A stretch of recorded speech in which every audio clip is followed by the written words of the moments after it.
What's good, everybody? Welcome back. Today we have a somewhat of a different video. This is actually going to be the first of many follow-ups to my video that I had about this theory, about the Huna and the Vahi being conceptually related. And I just wanted to flesh out a little more detail about this concept that I was talking about, color. And in particular, I want to talk about this mask. So this is the chrome silver How. Here, let me take this out. This is a interesting mask. We'll just talk a little history of the mask itself first. So this is in fairly good condition.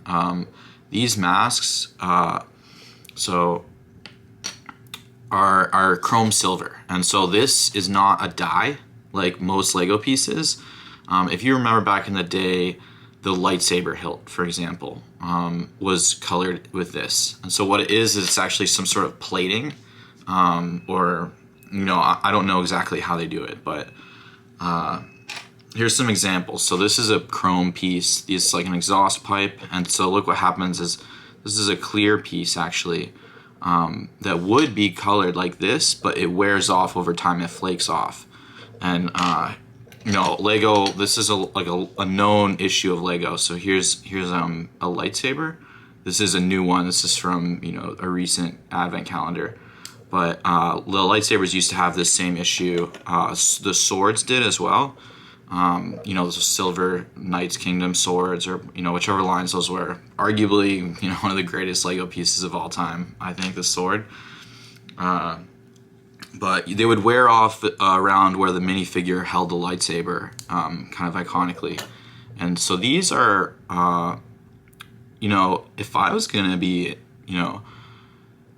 maybe investing is the wrong word, but treating these Lego pieces as commodities, this is a really good candidate in a similar way to the Infected How. Because the Infected How, right, the only Lego piece to ever be painted. And so they're all technically unique, and they're rare enough. They're not super rare. Same with these. These, especially in good condition, right? They have to be new at this point. Otherwise, these have been getting scuffed up in collections, unless they're in a bag like this. And I'm definitely lowering the value of this just touching it. There's probably not that many of these that are in this high quality condition that exist at all. And so you can kind of see the back. It's actually a white kind of opaque plastic. It's not silver. So anyway, why do I bring this up? So there was one other color that Lego did this with. And so for a second, I'm just gonna remember the comparisons that we're making is, we have orange, but then Lego's experimenting with this sort of like copper, purple. The thesis is that they're experimenting with gold. And so here's some of the other gold adjacent colors. This is like the original color that the How comes in is yellow. And then a generation later we get proper what's now known as Bionicle silver and Bionicle gold. The How comes in. But in between we have this How. And this is technically not a How. According to the lore of Bionicle, this is like, this came in the Bionicle Power Pack. So it comes with, I forget which other character, but it's the Matoran who wears the black Ruru. I don't know if that's actually Haifu, or as he's called, I believe, later in Bionicle, or if it's a different Matoran. But what am I getting at here? So let's look at these. Let's look at these 6 masks. So Lego did do this chrome in other color. What other color? Gold, right? Gold. So there's gold. The coins, that was kind of a classic Lego thing, is they had those coins that would come in the treasure chests. I believe there were gold keys. And there was that gold sword, although that might have been after this point. But in the the Adventure Quest or whatever, the sort of later iteration of like Johnny Thunder, or maybe it was Johnny Thunder, the Orient Expedition sort of series, right? The ultimate MacGuffin is the gold sword, which is in the Dragon Castle in China. I think China. I'm not actually sure, but they have the first series where they're in India, and then they go into the Himalayas, and then I think they end up in some sort of Imperial China thing. And so Lego could have made that, right? They had the technology like this, chrome and in gold, that color, but they didn't. What did they do instead? Well, they made the metallic gold mask, actually in real solid gold metal.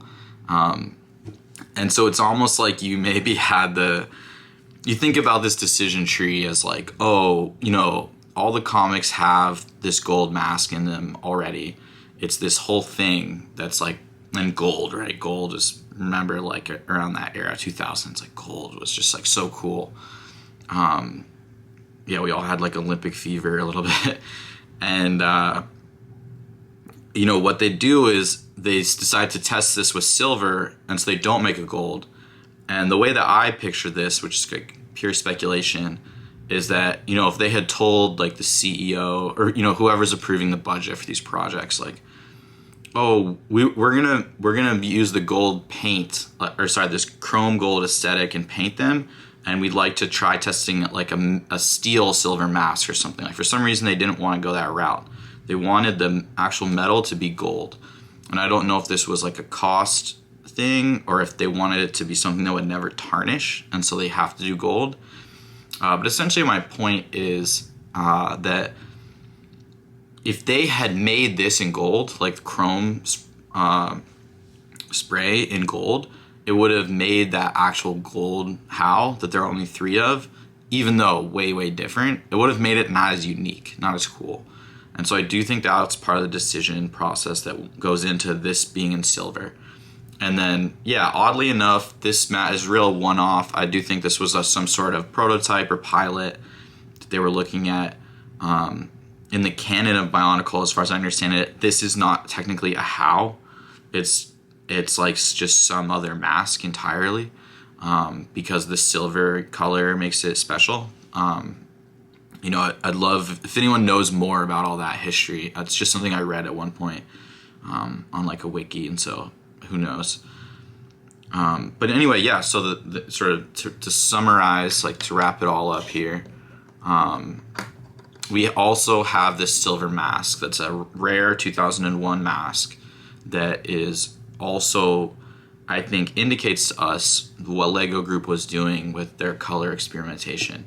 And I do think all of that still continues to support these ideas that like these masks in particular, the Huna and the HAL, are like integral masks in Bionicle conceptually early on, and the Vahi as well. It's right, like here we have these 3 masks that are 3 of a very limited set of special masks from this era, and what are they? What's this color palette, and which masks did they choose? And so, this concludes episode 2. I just wanted to introduce this other mask to talk more about the concept of, it's really technology is what it is what's limiting Lego in their ability to make a gold mask. And so this is just another piece of the puzzle. So thank you for listening, and if you like this video, please like and subscribe for more content like this.